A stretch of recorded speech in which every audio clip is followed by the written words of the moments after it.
Benvenuti al Giro del Mondo in 80 giorni, a cura di Radio Nostra, ogni martedì sera in diretta streaming dalle ore 21. Allacciatevi le cinture. Si parte. Buon ascolto.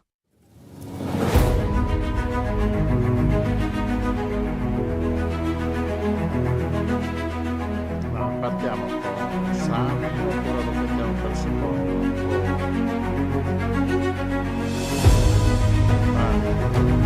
Sì, esatto.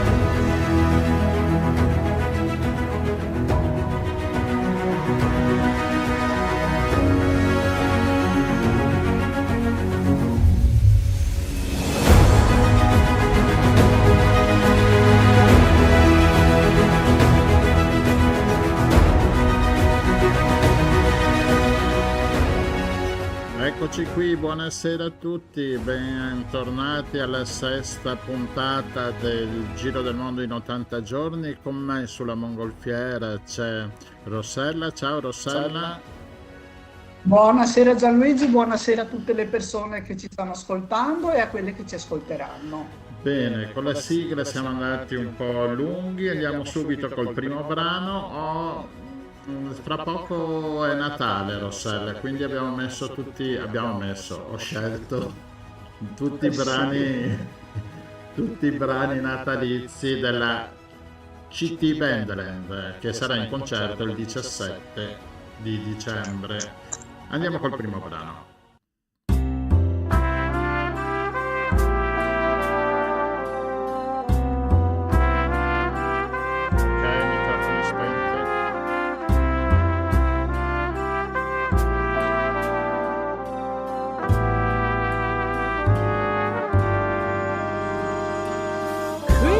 Ultimamente balla. Happiness and cheer, fun for all the children call their favorite time of year. Snowflakes sing. Se le interessa una jazz band, siamo disponibili a venire. Times and ancient dreams of love and dreams to share. Sleigh bells sing the air, beauty everywhere. Yuletide by the fireside and joyful memories there. Christmas time is here, we'll be drawing near. Oh, that we could always see such spirit through the year.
Christmas time is here, we will draw near.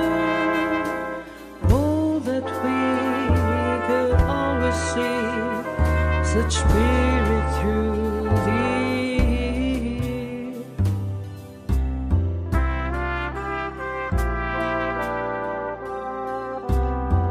Attenzione che accendo i microfoni.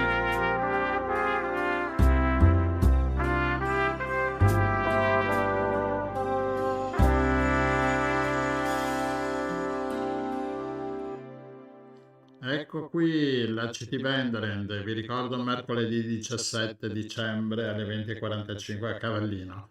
Ma Rossella, lasciamo la CT e con la nostra mongolfiera andiamo qui vicino, no? Qui vicino, sempre così lungo la costa, arriviamo a Mesole, credo, Alle ma adesso Mesole, sì. No, al bosco di Mesola. Le mesole sono qui al Cavallino. le Mesole sono qui al Cavallino, pare che sti posti vicino al mare si chiamino tutti così. Va bene, ma adesso abbiamo con noi il dottor Carlo Ragazzi, che è il presidente appunto del Consorzio Uomini di Massenzatica, e per imparare a dire questo nome ho dovuto ripeterlo un po' di volte perché è un nome strano, che è, questo consorzio è una proprietà collettiva e quindi eravamo molto incuriositi da questa forma, insomma. Benvenuto a bordo intanto. Buonasera, benvenuto.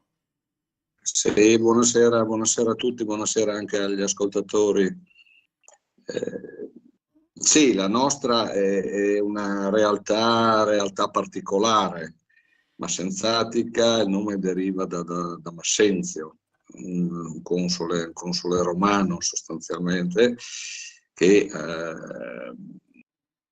diciamo così ha lasciato, ecco, il nome a questa comunità, in quanto Massenzatica è una realtà che è tra le più antiche nel Delta del Po.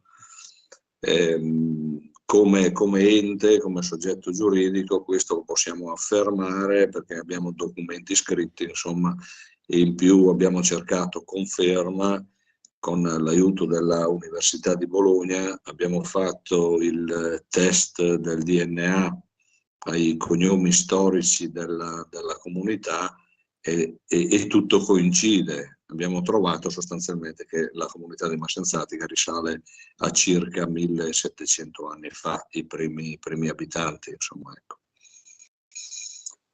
Quello che ci incuriosiva è oggi, insomma, una forma comunitaria che in realtà era molto comune nel Medioevo, ma sono passati tanti secoli.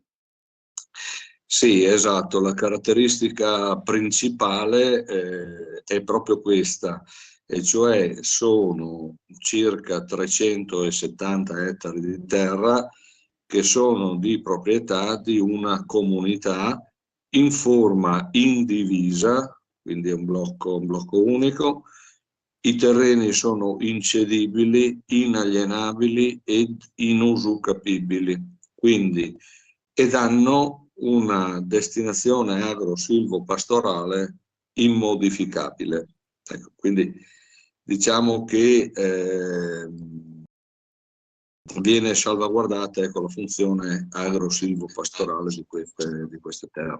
Un consorzio di antica data perché risale al 1800 e passa, no? Sì, allora diciamo che le origini, i diritti, diciamo, di queste popolazioni le troviamo già in epoca feudale intorno all'anno 1000. Naturalmente con il venir meno del regime feudale queste comunità maturano un diritto di pascolare e fare legna su queste terre, insomma, lì, nel Delta del Po, dove il sovrano di turno, nel nostro caso specifico era il monastero di Pomposa, abbazia, e naturalmente i monaci lasciavano a queste genti il diritto di pascolare e fare legna. Con il venir meno di quel regime, con l'affermazione in tutta Europa e anche in Italia della proprietà privata, così come la conosciamo noi, diventa anacronistico che ci siano delle persone che vanno a raccogliere legna o a pascolare su terreni che sono di altri. Quindi nel 1894 esce la prima legge per sciogliere questa promiscuità, cioè per sciogliere, diciamo, il peso che le terre dell'ex Stato Pontificio avevano sopra, cioè dovevano lasciare pascolare queste genti. Questa legge prevedeva sostanzialmente la possibilità da parte della proprietà, in questo caso il Pio Istituto di Santo Spirito di Roma, di liquidare la comunità con una somma di denaro oppure trasferire una parte di terre in proprietà piena. Da noi avviene questo. C'è la disponibilità dell'ex Stato Pontificio, per capirci, a trasferire una parte in proprietà piena, a patto che la comunità si costituisca. Nel 1896 180 anime vanno dal notaio e si costituiscono come soggetto giuridico. Ecco. Degli uomini c'erano anche 46 donne, perché nell'atto notarile abbiamo trovato anche la presenza di 46 donne. Degli uomini inteso in senso di genti, di abitanti, di esseri umani, insomma. No, io le volevo chiedere, quindi, siccome è incedibile, se qualche persona, qualche famiglia che fa parte del consorzio non vuole più saperne, deve rimanere comunque legato al consorzio, come funziona? No, allora solitamente accade il contrario, cioè nel senso, poiché sono beni che possono dare delle utilità, solitamente accade il contrario, cioè che la gente cerca o di appropriarsene o di sfruttarli oltremodo, diciamo così. Uno semplicemente non vi rinuncia, ecco, diciamo così. È chiaro che con la evoluzione delle norme, noi stiamo parlando, perché dobbiamo avere chiaro questo processo, diciamo così, di una comunità che si costituisce nel 1896, ma se noi guardiamo dal 1896 ad oggi è cambiato il mondo, cioè in termini proprio anche di situazioni giuridiche, di situazioni economiche, di situazioni sociali, ecco, è cambiato il mondo. Quindi è chiaro che mentre una volta la terra vi accedevano tutti e tutti potevano pascolare, fare legna, insomma c'era una sorta di vita comune, anche se vogliamo, oggi purtroppo, o per fortuna, mettiamo anche così, abbiamo un sistema economico e sociale molto evoluto, quindi è tutto basato su contratti, su regole scritte, insomma adesso ci sono delle aziende agricole che accedono ai fondi. Per la terra, insomma, l'abbiamo cercata di distribuire a chi effettivamente la coltiva. Ecco, interessante anche la distribuzione come la date, che obbligate a chi usa la terra a far sì delle coltivazioni dove ci sia anche l'uso, l'attività lavorativa umana, no, per ricavare il prodotto.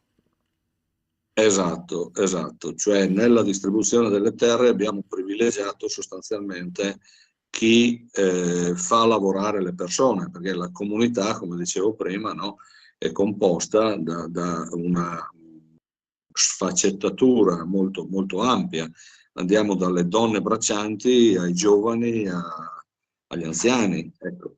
E quindi la nostra caratteristica importante è di aver messo il lavoro al centro e di aver stimolato chi conduce le terre a produrre lavoro.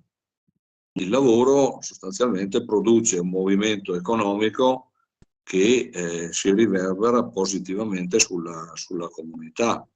Questo è, come posso dire, la nostra impostazione.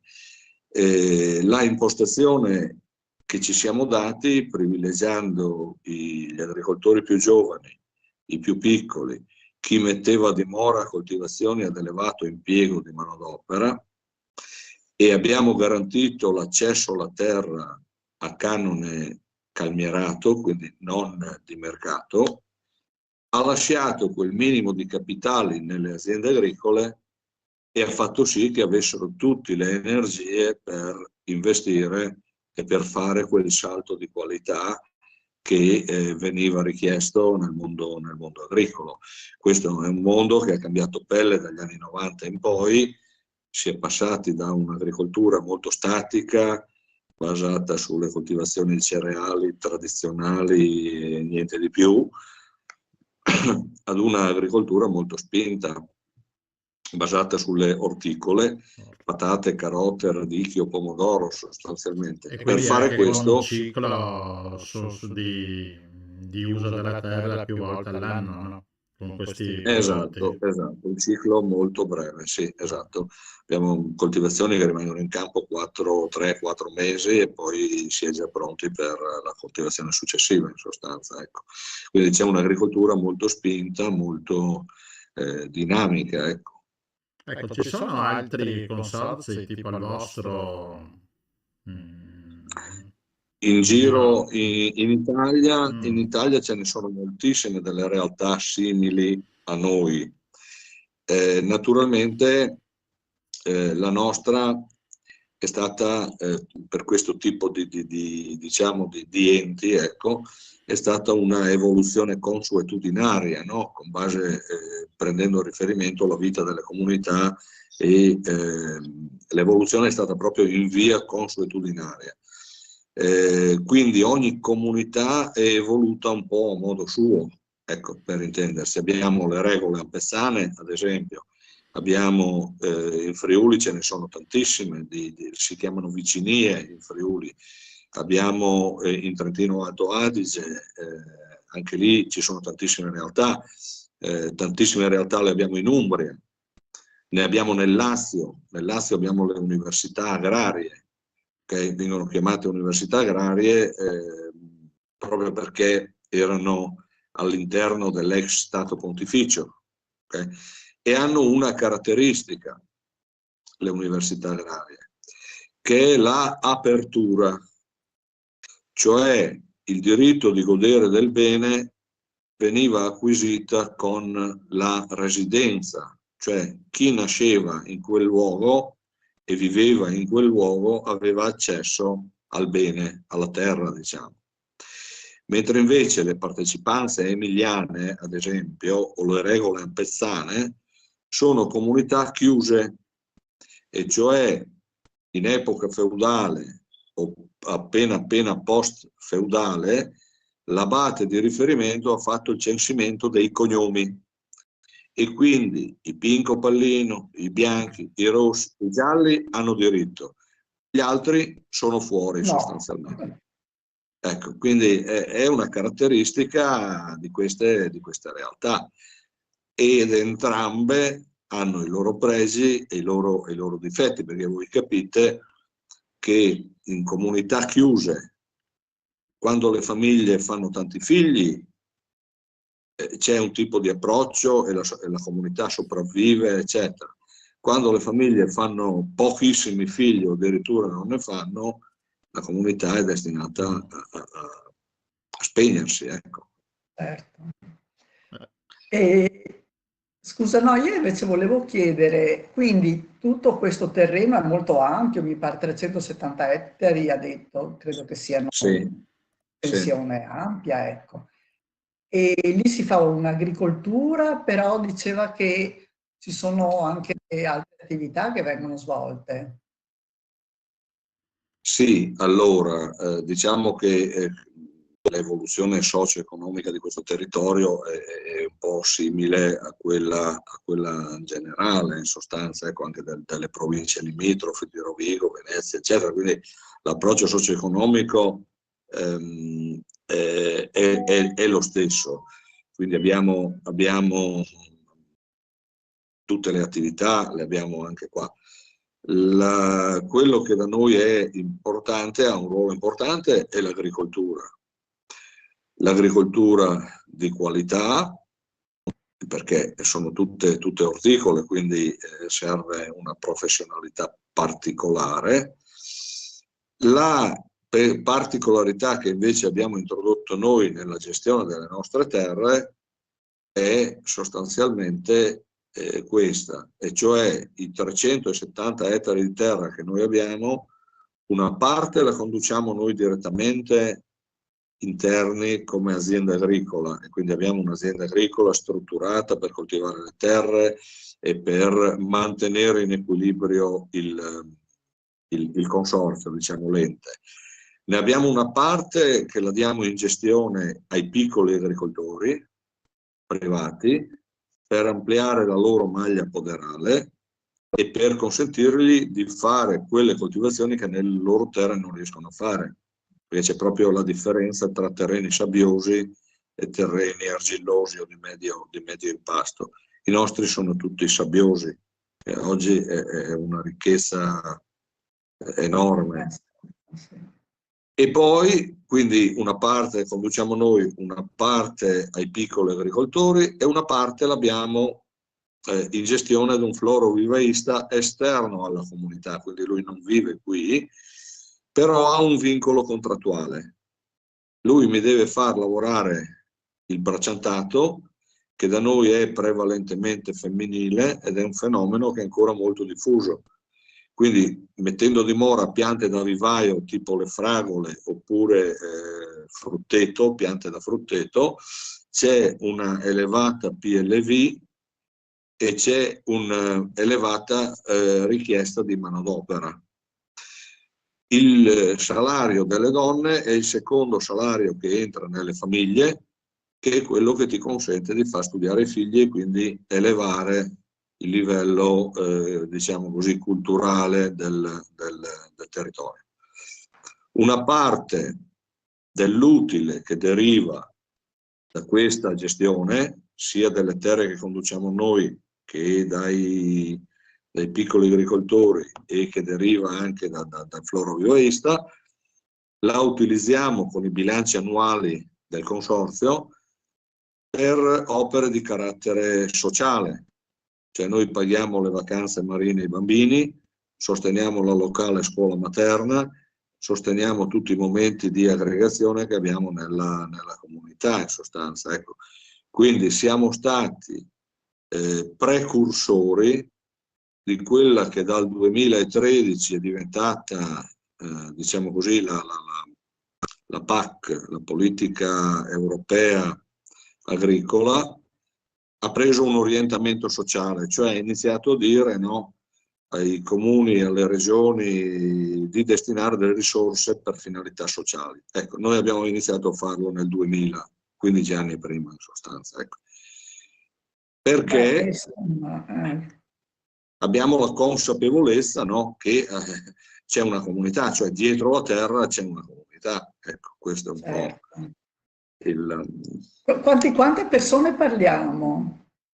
Allora, stiamo parlando di circa 600 capi famiglia, quindi 600 famiglie, stiamo parlando di circa 1500 anime, 1500, 1600. È una vera comunità a questo punto, perché ci sono le attività in comune, ci sono anche queste attività sociali così promosse. Sì, diciamo così che è sempre più fatica a tenere insieme, no? Tenere insieme le persone, e noi cerchiamo di fare del nostro meglio, perché poi non tutte le ciambelle riescono col buco, insomma. Però ho visto che riuscite a fare delle belle birre. Ho visto... Sì, ecco, questo è tra le cose che abbiamo messo in piedi. Sono alcuni interventi che abbiamo fatto per fermare il degrado urbano, okay? Quindi quando hai stabili vetusti in centro paese, o intervieni oppure piano piano no? C'è un degrado urbano che finisce poi che ti porta a crolli o cose di questo tipo. Noi abbiamo acquistato 2 stabili, in uno abbiamo realizzato un micro birrificio artigianale, quindi produciamo birre artigianali di qualità, quindi ci divertiamo, abbiamo un mastro birraio che è anche bravino a fare fare tutti i suoi esperimenti, e quindi anche questo abbiamo creato, ecco, il tentativo di creare qualche posto di lavoro parallelo al sistema agricolo. L'altro stabile invece, che è più importante, che abbiamo acquistato, è in centro paese, e lo stiamo ristrutturando per realizzare un negozio di comunità. Cioè la nostra comunità sostanzialmente nel giro di qualche anno ha perso tutti i negozi, le vecchie mercerie, diciamo, no? Che c'erano nei piccoli paesi, eccetera, e ci siamo resi conto che se non lo facciamo noi come ente, come istituzione, è difficile che venga un privato ad aprire, no? Eccetera, eccetera, perché adesso vanno di moda i centri commerciali, eccetera. E quindi abbiamo realizzato questo, stiamo ristrutturando, ma ormai credo che si aprirà a metà gennaio del 2026, un negozio di comunità in collaborazione con un privato. Cioè noi garantiamo l'immobile a norma, ristrutturato, con tutta, eccetera, ad un canone di affitto risibile, okay? E lui però deve garantire il servizio alla comunità. Questo è un po' l'accordo, il patto tra gentiluomini, ecco. Noi siamo convinti che ci possa essere la condizione per fare bene, non dico per farsi ricchi, ecco, ma comunque per dare un servizio e al tempo stesso essere gratificati, ecco. Complimenti. Io avevo un'altra curiosità. Ho visto che avete fatto ricorso in Cassazione per il regolamento della Sardegna sui terreni. Ci racconta un attimino questo aspetto? Lei è andato Avete un bel sito che si chiama uominidimassenziatica.it, andate e trovate tutto questo. No, allora, diciamo che tra le passioni, diciamo così, che il presidente del consorzio ha, c'è anche quella, ecco, di poter restituire qualcosa, no? Fare qualcosa e poter restituire qualcosa. Quindi abbiamo creato, con l'aiuto del centro studi che c'è presso l'Università di Trento, con diversi amici, abbiamo creato una federazione nazionale dei domini collettivi, una sorta, possiamo chiamarlo, di sindacato, mettiamola così. Okay? Per quale ragione abbiamo creato questa realtà? Perché purtroppo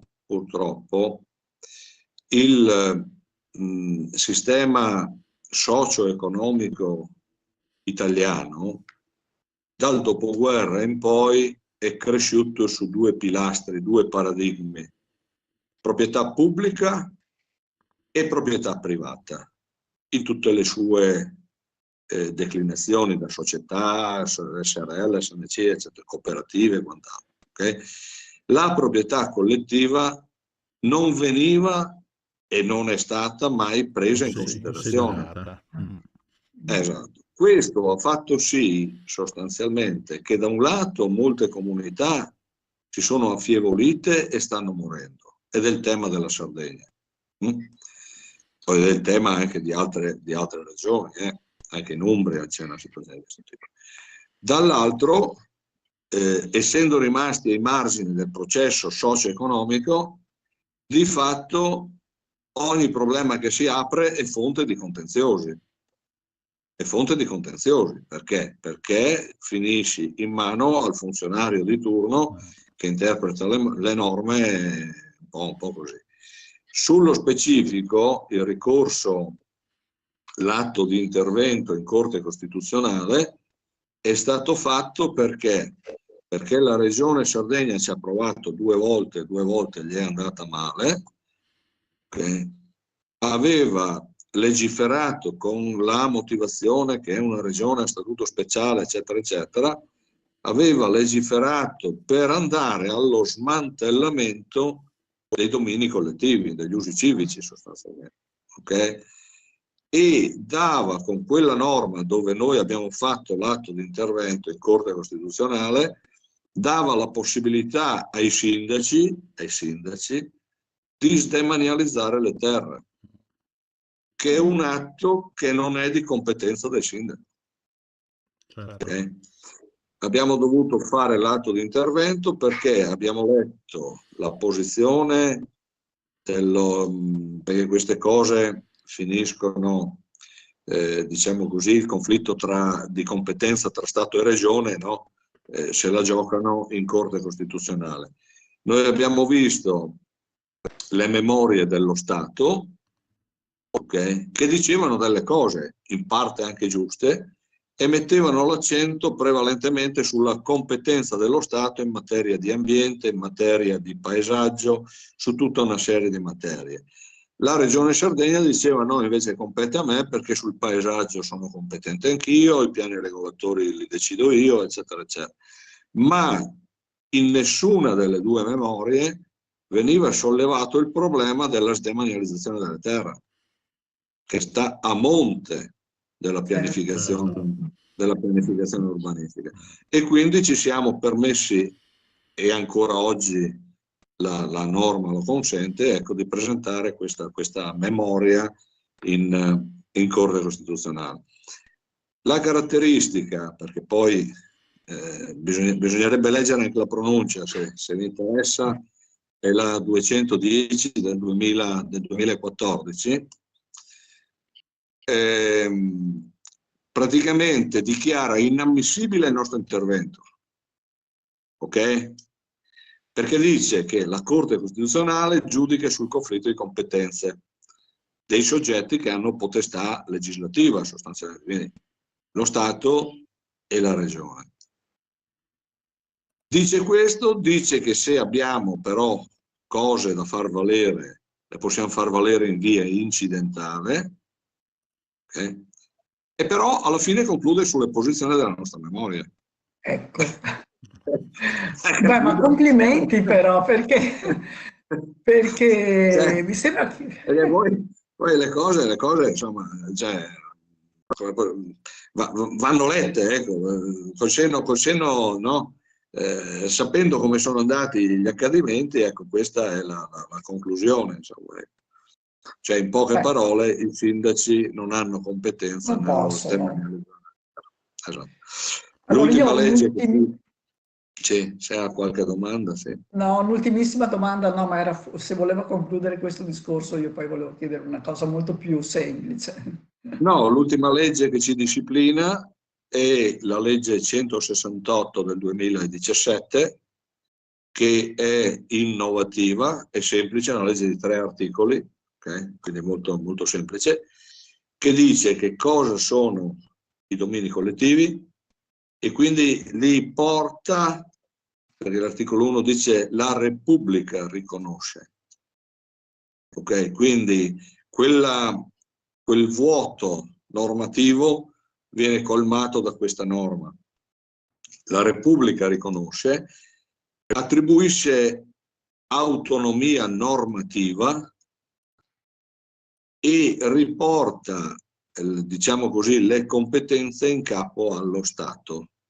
Questo è, diciamo così, il punto di forza, ecco, il cambio di passo di quella legge. Perché ecco, bisogna avere chiaro che dal 1927 c'è un buco normativo e arriviamo al 2017. Voi Però capite adesso che siete al sicuro, adesso siete al sicuro. sì, con questa legge diciamo ci sentiamo al sicuro.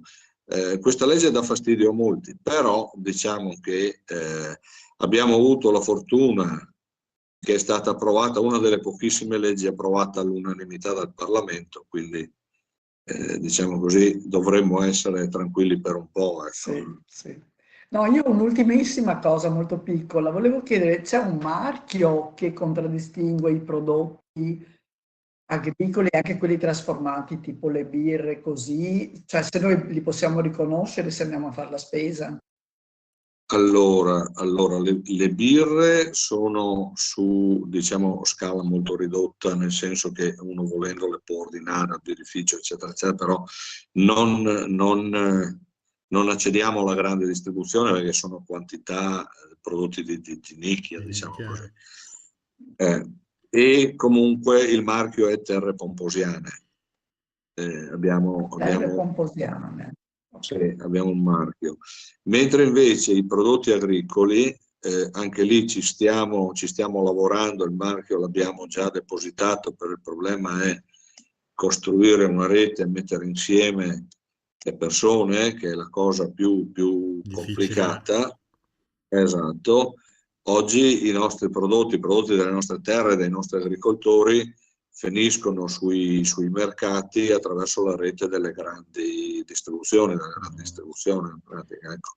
Quindi ci sono 2 grosse cooperative più qualche privato, ecco, che ritirano i prodotti, anche perché parliamo di volumi molto, molto importanti, ecco. Cioè, non sono quantità piccole che allora sono gestibili.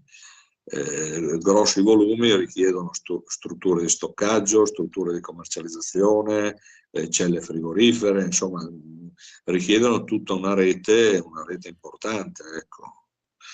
Però per esempio una cosa che abbiamo studiato bene, il radicchio di Chioggia, ad esempio, molto radicchio di Chioggia lo fanno qui dalle nostre parti. Ah, ecco.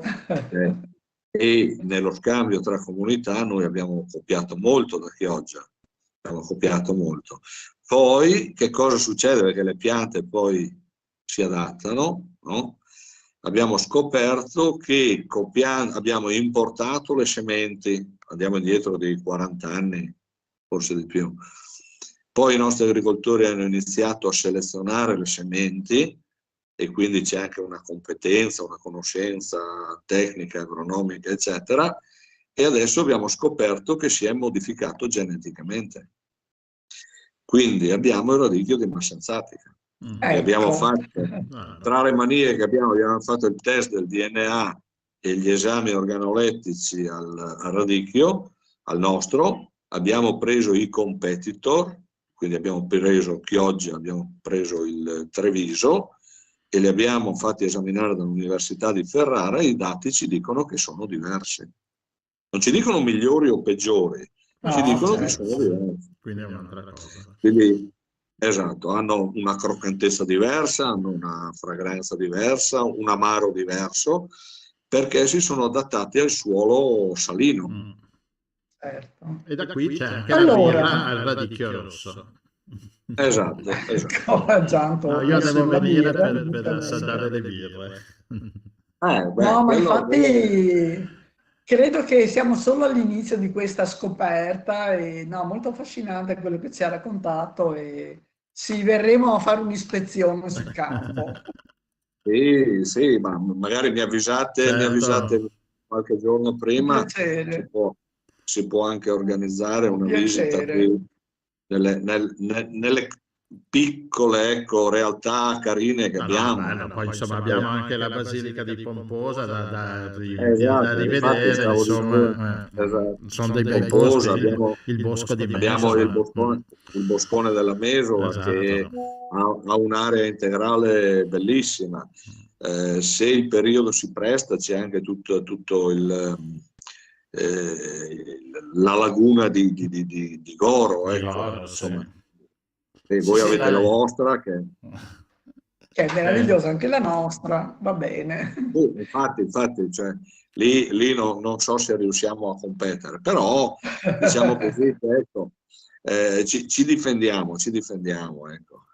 Grazie mille, dottor Ragazzi, ci ha aperto un sacco di cose interessanti che molti di noi, credo mai compresi. Certo.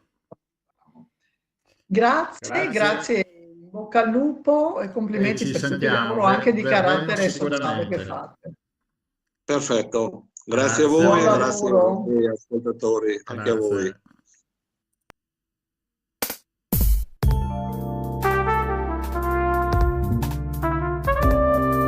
Ok, microfono spento. yourself a merry little Christmas. Ciao. Let your heart be light. From now on, our troubles will be out of Consorzio, non è sight. proprio, è un consorzio.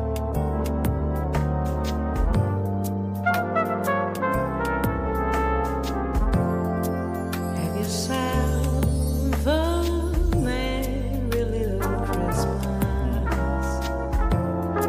Let the Yuletide gay. From now on, our troubles will be miles away.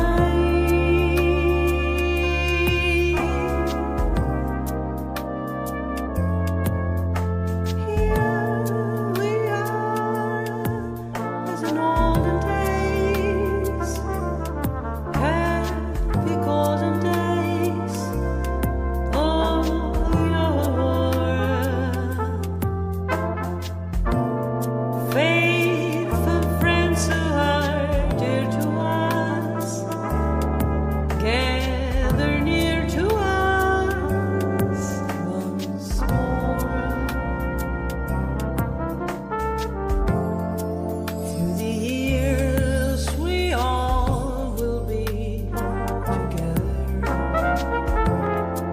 if the fates allow. Hang a shining star upon the highest bough,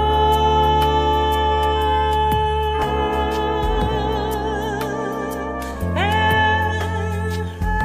have yourself a merry little Christmas now.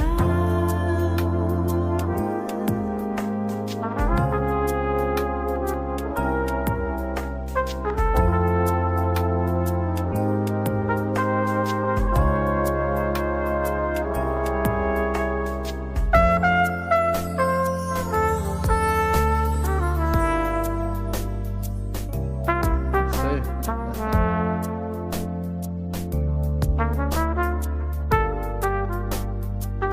Perché fate poca pubblicità?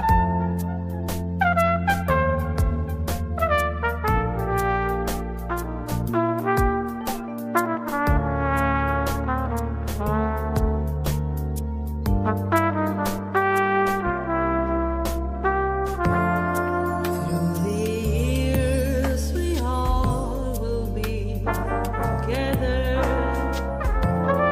if the fates allow.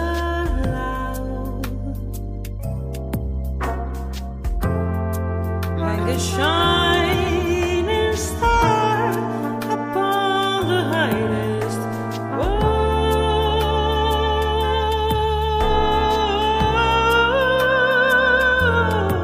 and have yourself a merry little Christmas now.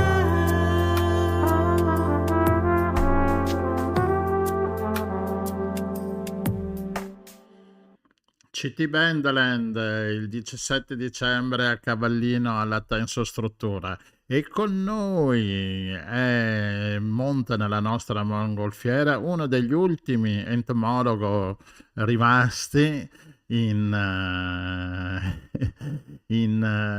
essere, perché ce ne sono talmente pochi che c'è la lista rossa degli entomologhi. Giovanni Timossi, ciao Giovanni. Aspetta, ecco, adesso puoi risalutare, avevi il microfono spento. Grazie Gian, grazie Rossella dell'invito e grazie anche agli ascoltatori. Sì, purtroppo, come dicevi te, siamo... Sì, perché vi ascoltavo mentre parlavate. Fuori Siamo in onda. estinzione anche noi. Siamo in estinzione anche noi, questa è una cosa, come si estinguono le specie animali purtroppo a causa dell'uomo, anche diciamo gli entomologi o comunque chi si occupa in particolare, chi fa tassonomia, diciamo, non solo gli entomologi, cioè chi studia nel dettaglio le specie, siamo sempre di meno e di questi tempi non va bene, perché in qualche modo bisognerebbe cercare di essere molto presenti per studiare la fauna, per fare anche strategie di conservazione della fauna, ovviamente tutta la fauna, perché c'è anche questo brutto, delle volte, modo di pensare per cui vertebrati e specie superiori cosiddette sono più importanti rispetto magari a forme di vita molto piccole, difficili anche da vedere, magari anche non tanto belle, però in realtà, come sapete, le reti ecologiche si sostengono su un insieme di organismi che sono tutti fondamentali perché gli ecosistemi continuino a esistere e noi anche di conseguenza. Quindi è un peccato e si sta facendo poco a livello sicuramente istituzionale, cioè non esiste una laurea effettivamente in entomologia e basta, non esiste la professione del tassonomo, praticamente non esiste e quindi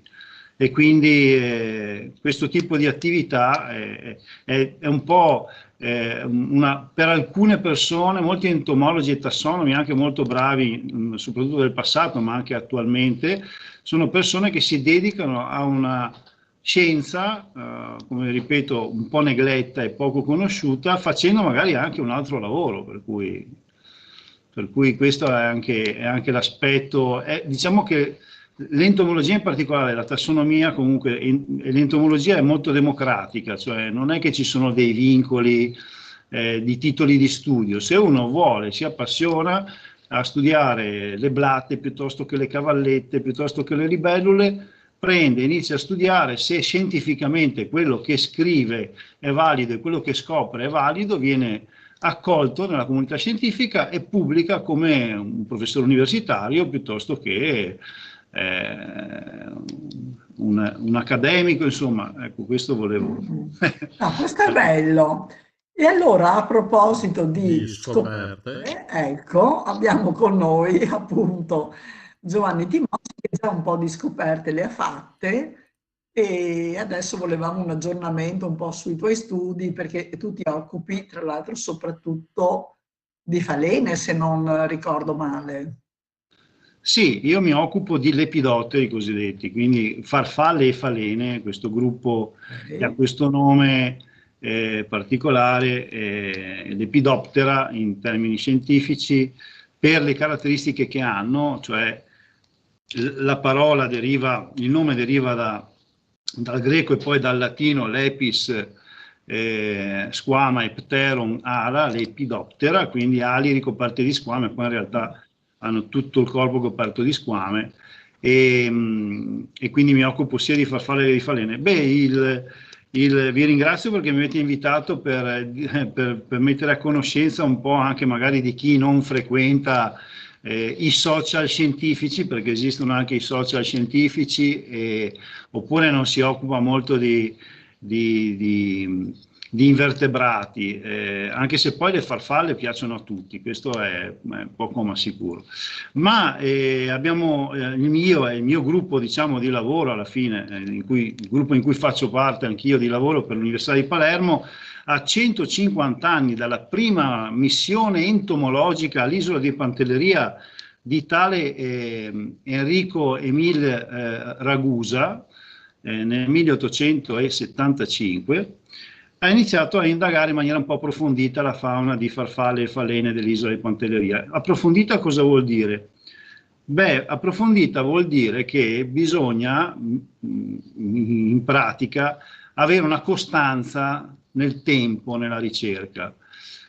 Molto spesso, come vi dicevo, gli entomologi sono pochi, siamo in pochi, che fanno tassonomia ad alto livello, anche di meno.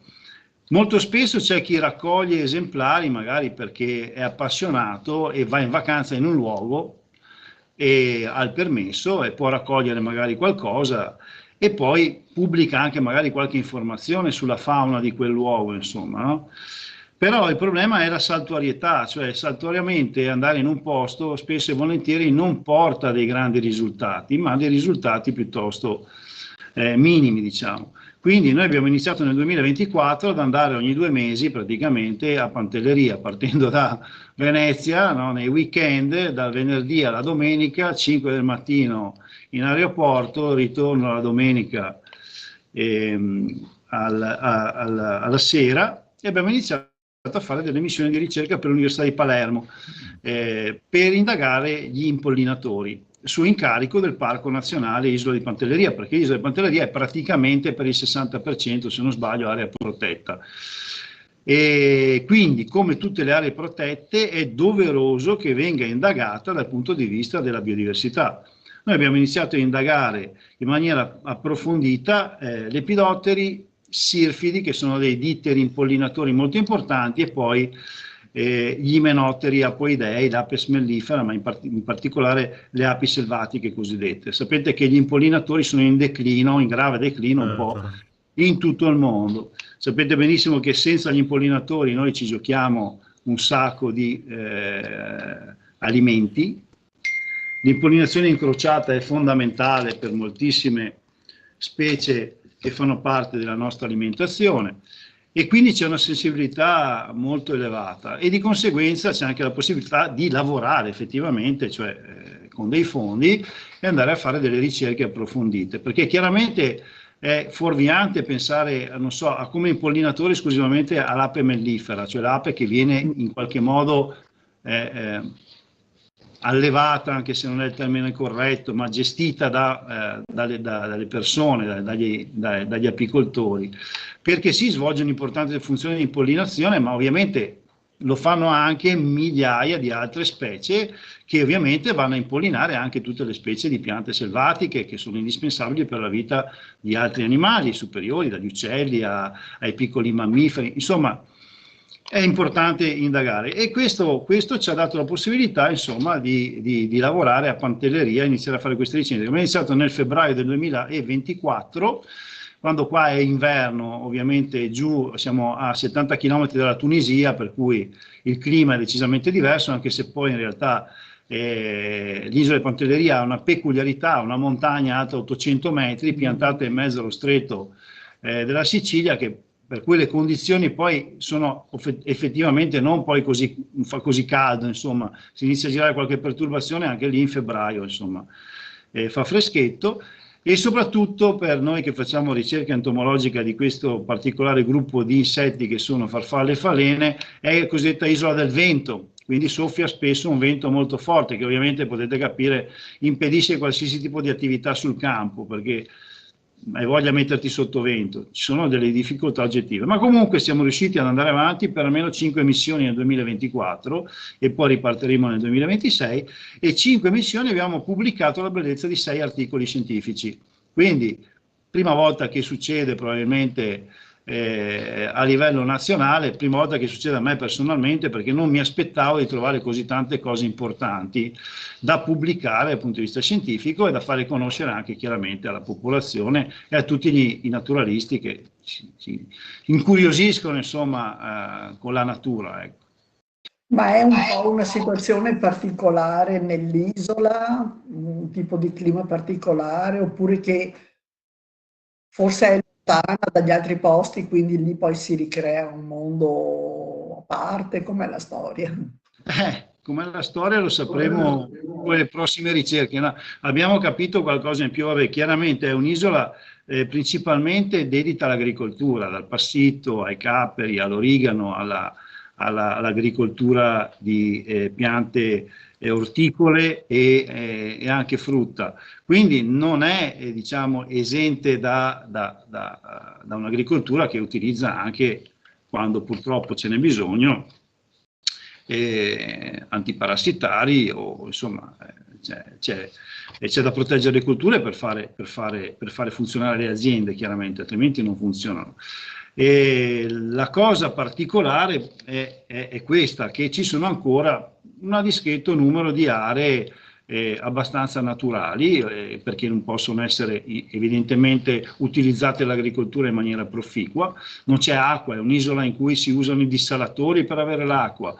Non c'è acqua e alcune colture non devono neppure essere irrigate, proprio anche per disciplinare, vedi, per il passito. C'è anche l'olivo che dà dei prodotti importanti. E il punto è che è stata studiata poco, non è stata indagata in maniera approfondita e non è stata indagata soprattutto nei mesi in cui in linea di massima non si va in vacanza, quindi febbraio, cioè i periodi in cui qua fa freddo o comunque giù si pensa che magari le condizioni non siano adatte a fare ricerca scientifica. Invece nel giro di 5 missioni di ricerca abbiamo aumentato la fauna europea di 2 specie che erano conosciute solo per il Nord Africa o per il Medio Oriente, per esempio. Solo con il primo viaggio in febbraio, in una zona particolare che si chiama Lago di Venere, l'unico lago peraltro con acqua non bevibile perché è particolarmente ricca di sali, di sodio, eccetera, dell'isola di Pantelleria. Anche questa è una peculiarità, dopo vi spiego magari un po' perché è così interessante dal punto di vista anche geomorfologico l'isola di Pantelleria, per quello che ne so, ma abbiamo trovato già subito 2 specie nuove per la fauna europea, che insomma non è poco. Sapete che l'Italia è un hotspot di biodiversità, quindi abbiamo aggiunto ancora informazioni non solo alla fauna italiana ma alla fauna europea, tra l'altro risolvendo anche qualche piccolo problema sempre di tassonomia, cioè di identificazione di queste specie. Poi abbiamo pubblicato anche la presenza di nuove specie per l'isola, perché questo è quello che si fa quando si fanno studi di biodiversità. Abbiamo pubblicato una prima lista dei ditteri sirfidi e poi con sorpresa abbiamo individuato finalmente, cioè inaspettatamente, una specie nuova per la scienza, cioè una specie che nessuno aveva mai visto né descritto, e questo è stato il risultato scientifico più, diciamo, importante di questa missione. È la foto che mi hai mandato? Sì, vi ho dato le foto dei tipi proprio, cioè quelli che abbiamo... Allora, le ho messe giuste. Grazie. Sì, le foto di questa, una piccola farfallina che però vola anche in massa, diciamo, quando è il periodo di volo, ed è una cosa molto curiosa perché è una farfalla che fa parte di una famiglia che si chiamano micropterigidi, quindi già dal nome micro e già dal nome del genere che è Micropteryx, avete capito che è una cosa molto piccola, infatti l'apertura alare è di 5-6 mm, insomma. Millimetri, sì, siamo sulle dimensioni veramente piccole, qui purtroppo è una famiglia di lepidotteri che è praticamente la più arcaica, la meno evoluta. Abbiamo ancora un animale che ancora non ha evoluto alla spiritromba che hanno le farfalle.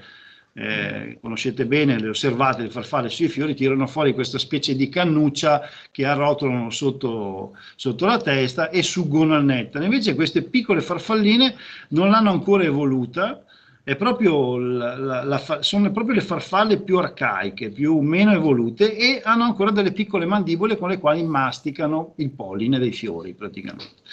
Ovviamente più che sui fiori, che magari uno è abituato a pensare, dovete pensare che ad esempio si nutrono del polline dell'erica arborea, che ha quei piccoli fiorellini e che si trova in tutto il bacino del Mediterraneo, oppure il polline delle conifere, oppure il polline, se hai fortuna, del cisto, per cui puoi anche vederle su un fiore magari ben evidente. Se no, per il resto è difficile vederla se non si sa dov'è e come vederla e dove cercarla.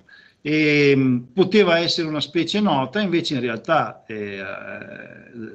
l'analisi degli organi interni in particolare, perché il genere Micropteryx comprende un numero piuttosto elevato di specie che in Europa, se non sbaglio, si aggira sui 40-50 specie diverse.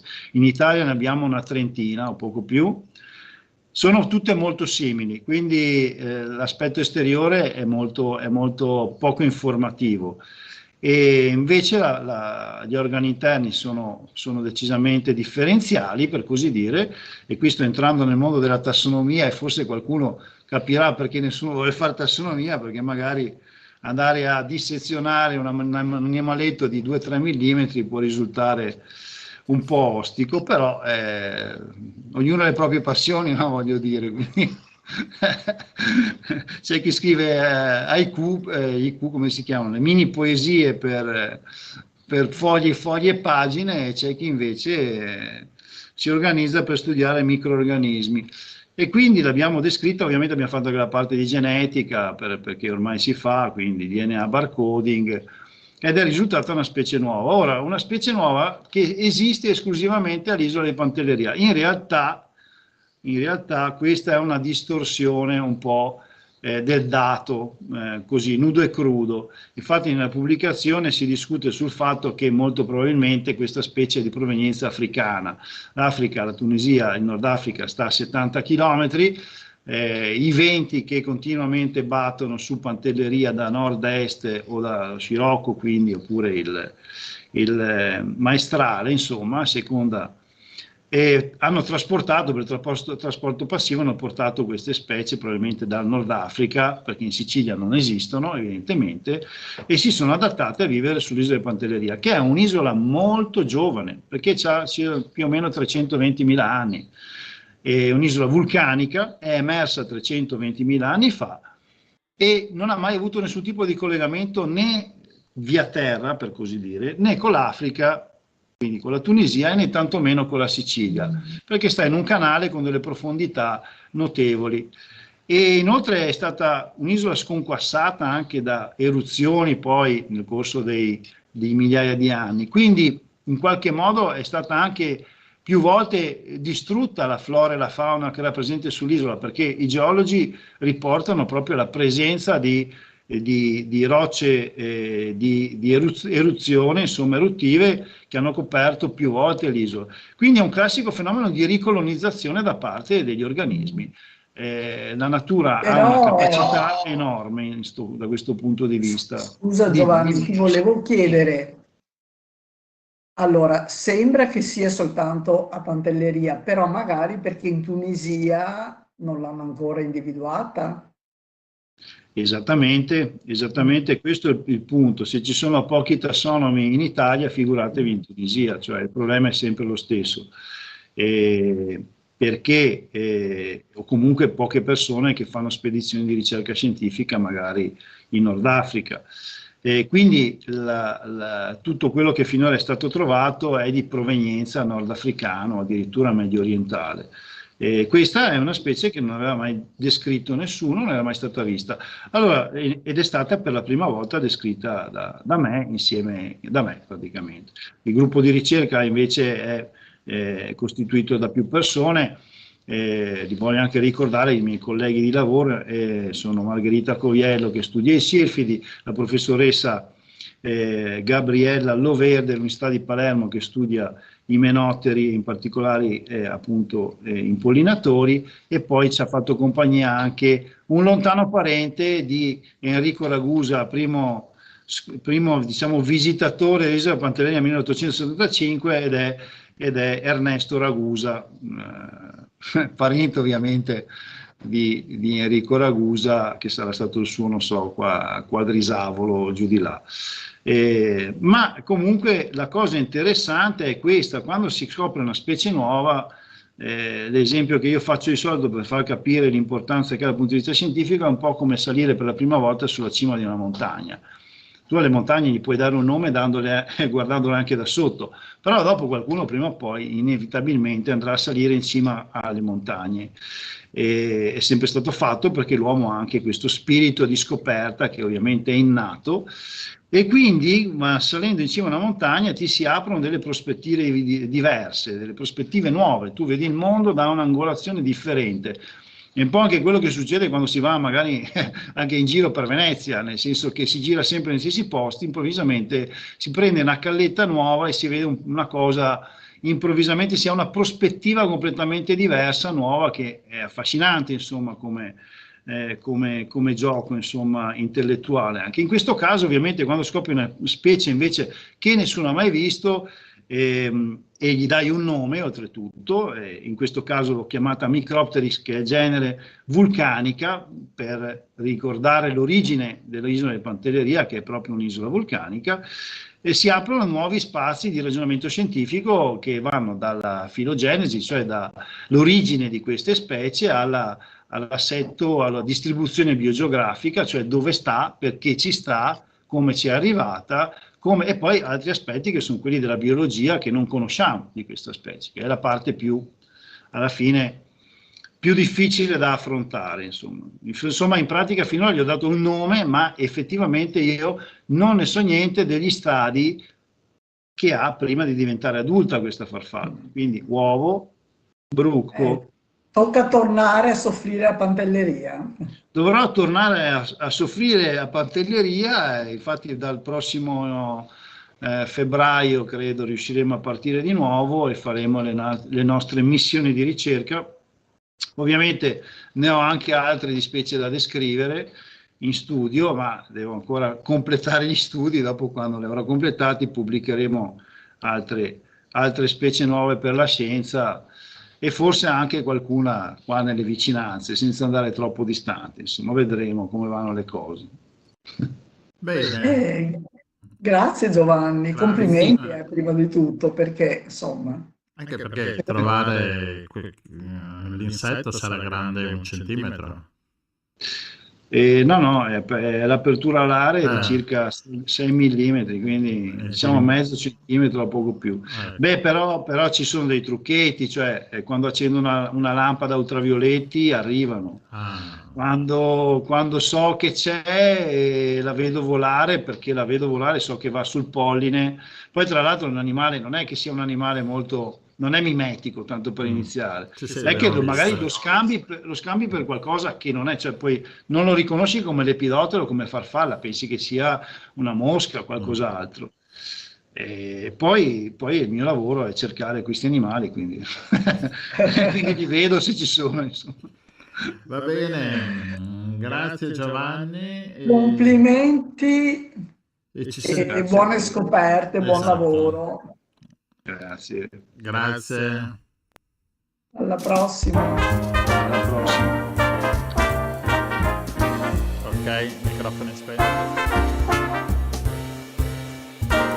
Adesso abbiamo la registrazione di 2 bimbi che hanno vinto un premio a Lucca Comics.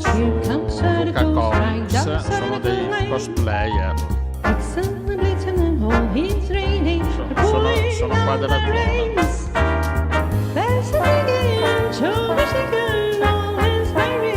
E lo mettiamo adesso, dopo di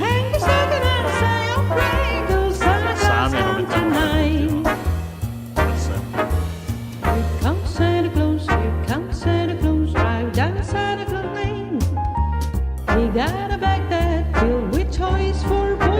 Scrivimi il link dell'associazione.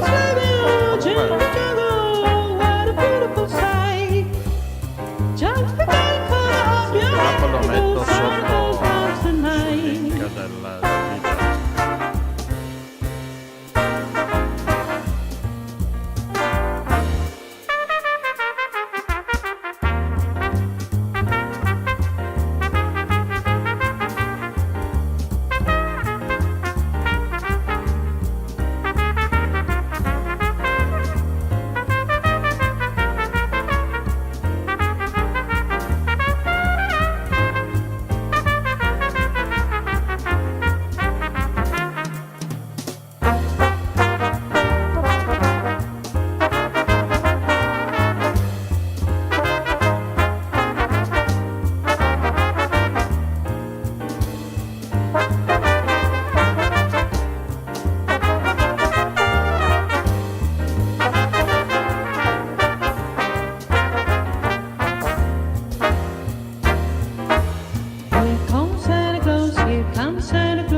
City Vendere, Here Comes Santa Claus, il 17 dicembre, ore 20:45 al Cavallino sulla tensostruttura natalizia. Venite che ci divertiamo. Adesso, Rossella, abbiamo un altro collegamento, diciamolo pure che l'abbiamo registrato oggi pomeriggio, perché abbiamo come ospiti due ragazzini che a quest'ora loro dormono, devono andare a scuola domani e quindi abbiamo dovuto registrare. Purtroppo però con le turbolenze che ci sono nell'atmosfera con la mongolfiera, il primo minuto e mezzo l'audio non è questo granché, però noi lo mettiamo lo stesso. Quindi io direi di far andare il primo filmato che ci chiarisce chi sono, Luca Comics 2025. Il numero 1. The Legend of Zelda Ocarina of Time, Link and Link Oscuro.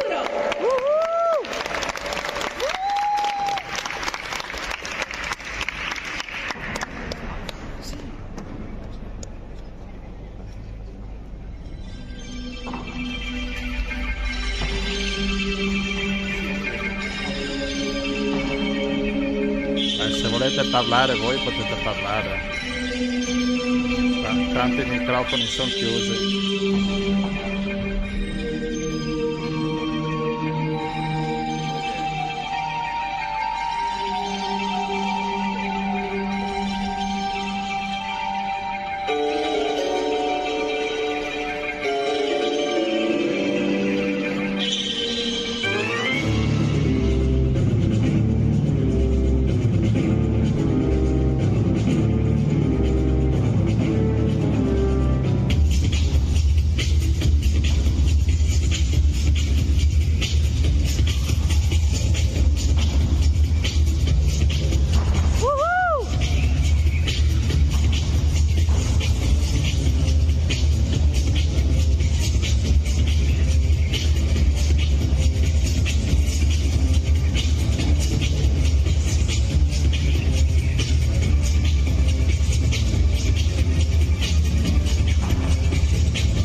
Nuovamente siamo qui con chi? Con loro, con i protagonisti del filmato che avete visto. Elia e Enea Baldan sono qui con noi. Ciao ragazzi.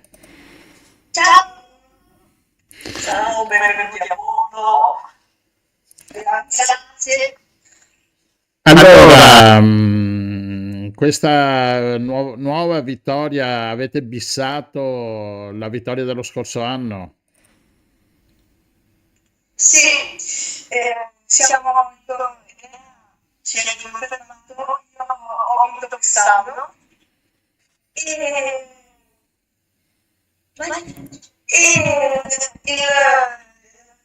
siamo correnti Sì. molto forti, ma sia il nostro amico che non è talento, si chiama Sean. Quindi l'ha conosciuto lui l'altro anno, che anche lui interpreta sempre Link, cioè lui interpreta il suo strano, e allora ci voleva fare un po' amicizia, ci siamo conosciuti, e poi questo ha portato un sacco di videogiochi che non mi ricordo. Allora, voi avete anche iniziato per primi, no? Da quanto ho visto dal filmato, quindi c'è stata anche questa, diciamo, difficoltà, non tanto per voi, ma forse per i vostri concorrenti che non sono riusciti a superarvi. Sì, però anche un po' per noi perché Io, visto che avevo già fatto questo concorso già nel 2018, allora ero un po' più calmo, invece mio fratello era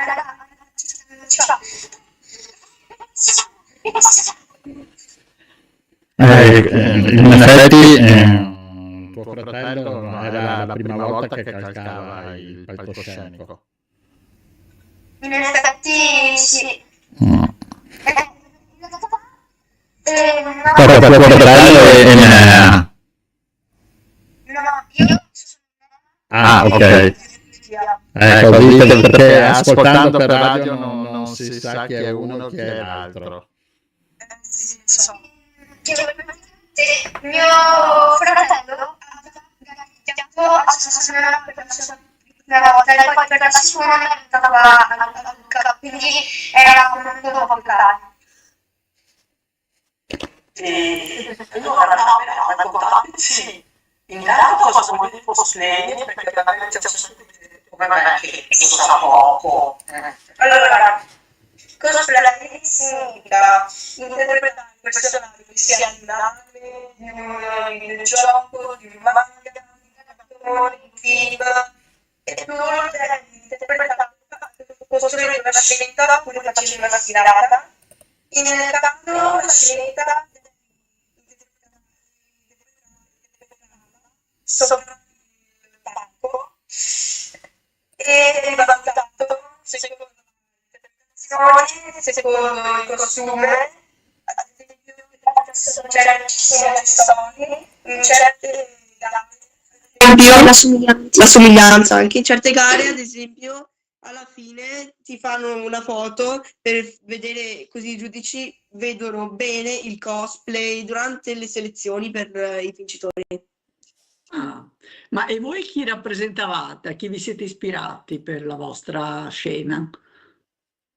Assolutamente a The Legend of A chi? Zelda e abbiamo dato a The Legend of Zelda, che è un videogioco che ci sono dei mostri, quindi di avventura e poi ed sopravvivenza. Ed è un gioco molto bello perché si può sia tipo combattere contro i mostri, sia esplorare cioè tutto. Ci sono tipo su Breath of the Wild, che è il cosplay che portavo l'anno scorso, ci sono le chiese abbandonate, ci sono le case distrutte dai guardiani, ci sono le torri, e quindi è anche molto da esplorare.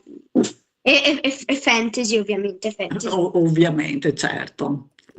Ovvio. Infatti anche noi quando giochiamo ai videogiochi scegliamo sempre il fantasy.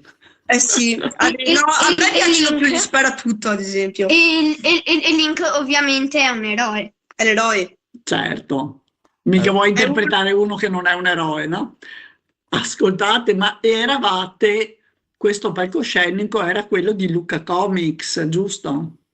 Sì, ad esempio io interpretavo Dark Link, cioè la versione la Link che sconfigge effettivamente durante la scenetta e anche nel videogioco. Ascoltate, allora la scenetta che dura circa 2 minuti e mezzo, circa 3, e quante prove avete fatto? Insomma, da quanto tempo è che provate questa scenetta? Da molto. Da 3 mesi. 3 mesi. 3 mesi prima di Lucca. Weekend, provare. E allora un po', certi giorni eravamo stanchi, quindi ci annoiavamo, un po' eravamo felici di provare, era un mix. Un mix. E invece i costumi chi è che li ha fatti? O si trovano già, si può andarli a comprare? No, sono fatti a mano da nostra cugina Ambra Carrara, che ha fatto l'Accademia delle Belle Arti ed è specializzata in queste cose. A Venezia l'ha fatta l'Accademia. Buonasera a tutti, eccomi qui. Ciao Ambra. Ciao, sono stata invitata anch'io a questo giro in mongolfiera. E quindi tu fai i costumi per questi personaggi di questo fantasy. Sì, quest'anno ho curato i costumi per ovviamente i due Link e la sua versione Dark, e poi ho fatto gli accessori che comprendono le armi, gli scudi e queste cose qui. E li ho fatti ovviamente, come dire, da combattimento, però anche da palcoscenico, quindi le armi sono realizzate in un materiale sicuro per darsi le botte in maniera sicura sul palco, sì, è un materiale a leva foam. E all'interno, ad esempio, delle spade, per rendere la rigidità e per bilanciare il peso, c'è una stecca di vetroresina, ad esempio.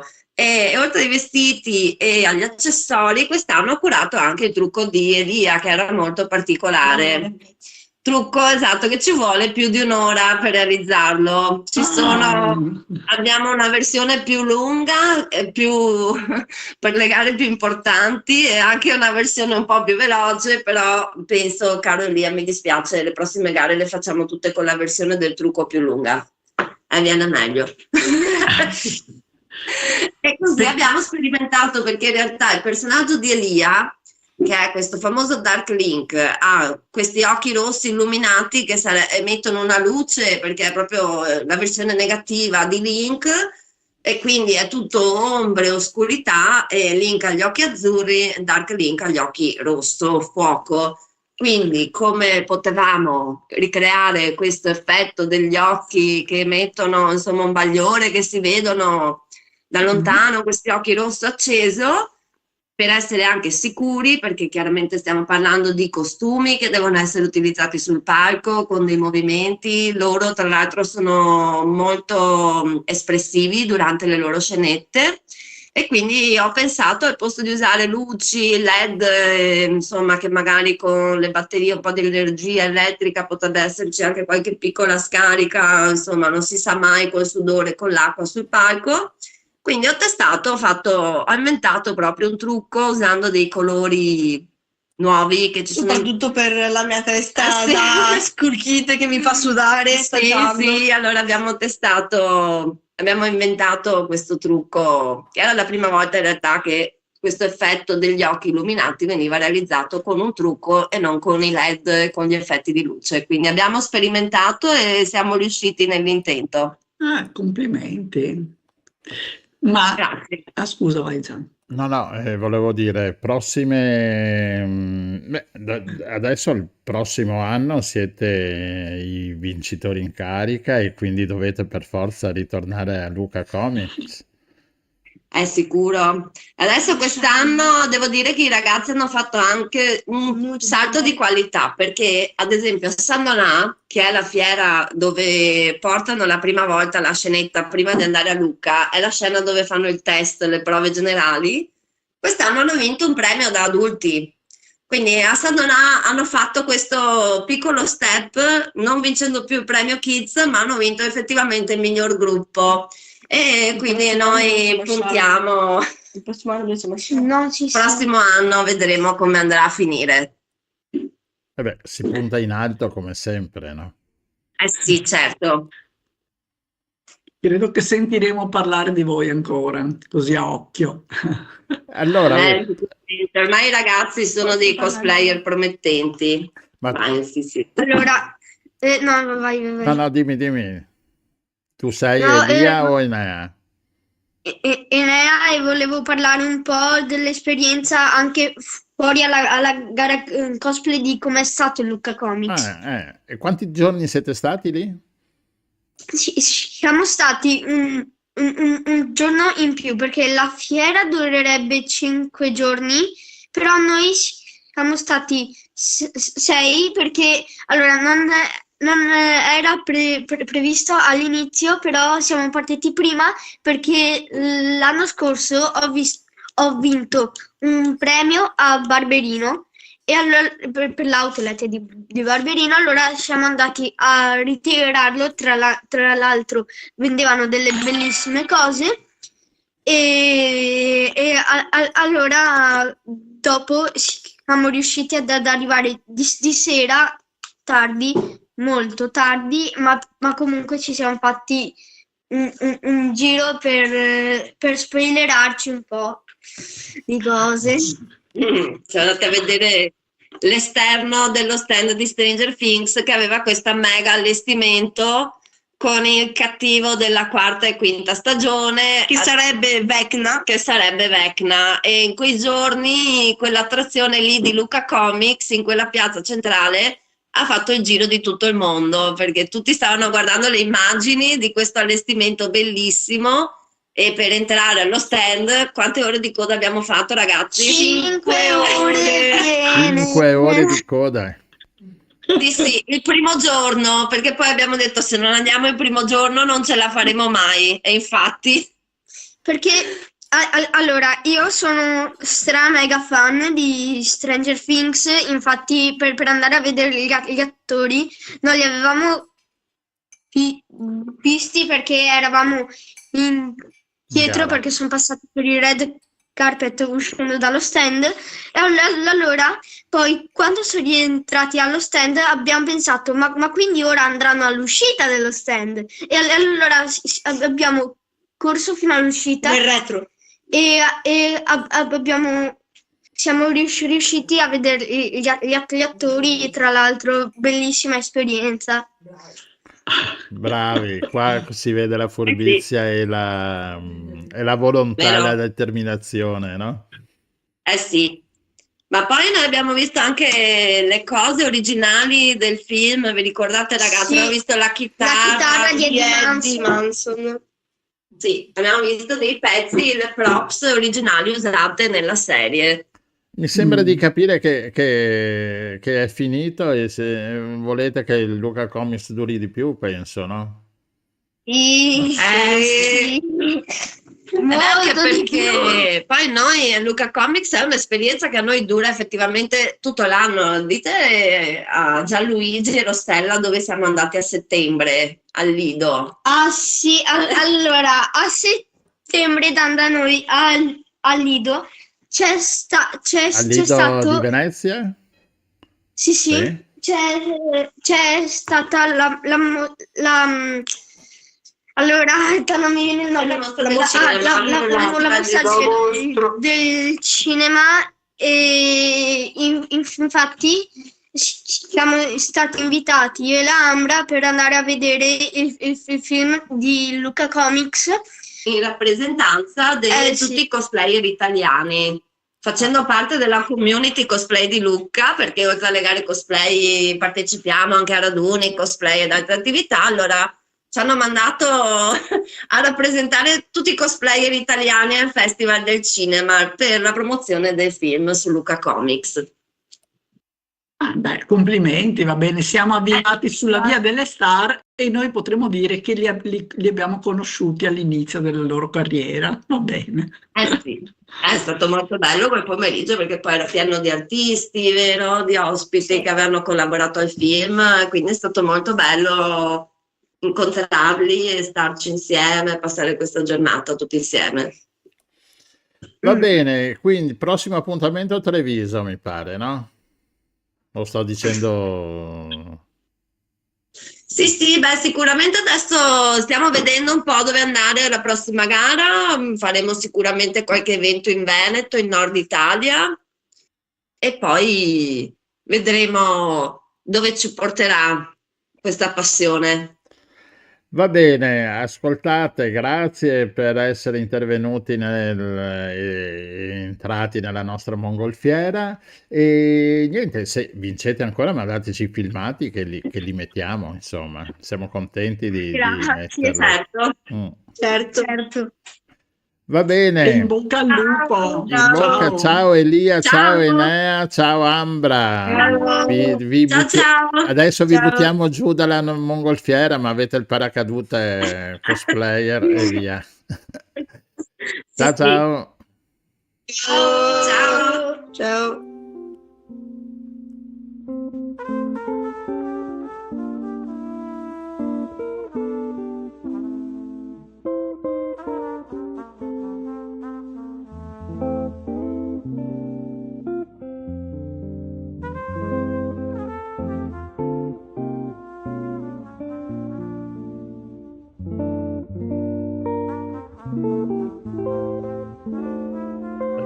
qualcosa.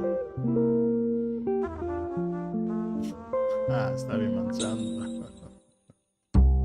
Adesso c'è il brano musicale.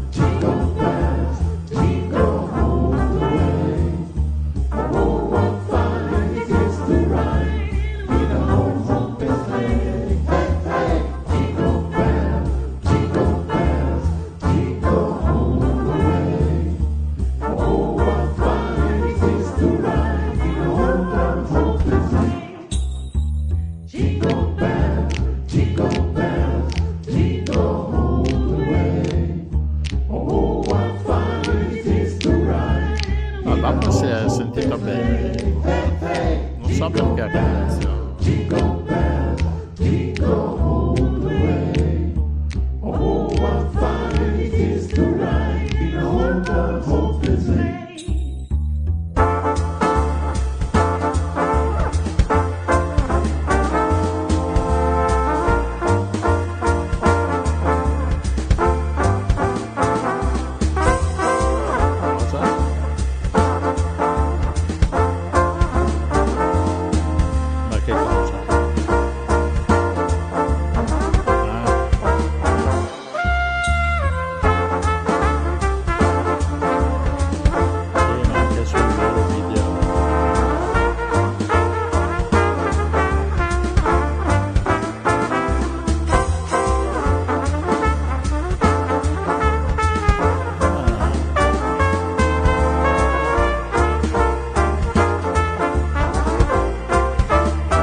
È finito, eh?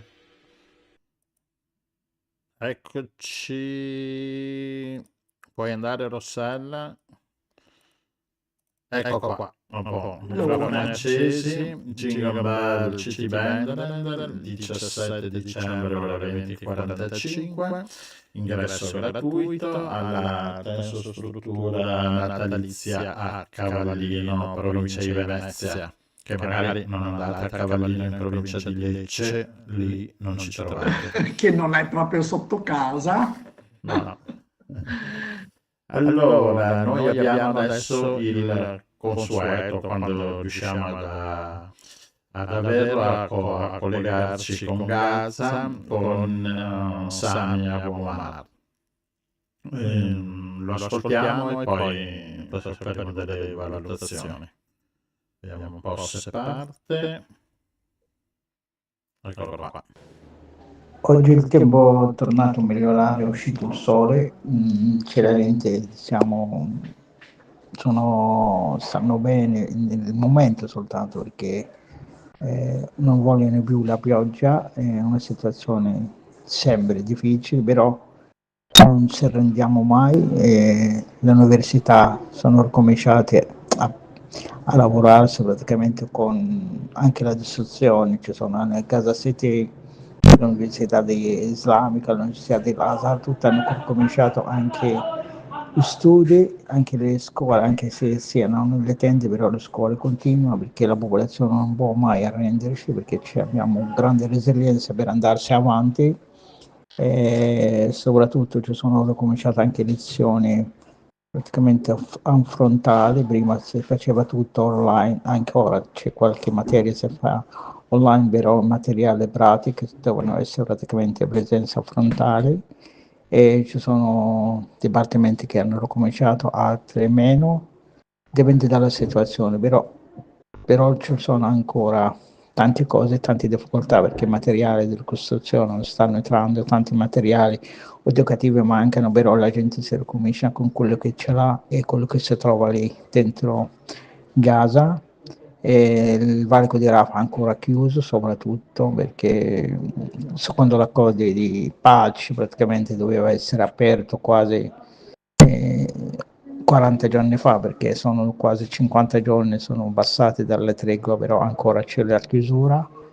Ci sono tanti malati che stanno aspettando, sono in lista di attesa dall'organizzazione dalla sanità mondiale, ci sono quasi 15.900 persone ancora sono in lista di attesa che devono partire per essere curate all'estero, perché a Gaza non si trovano praticamente le attrezzature o strumenti necessari per fare le cure mediche, tutto quanto.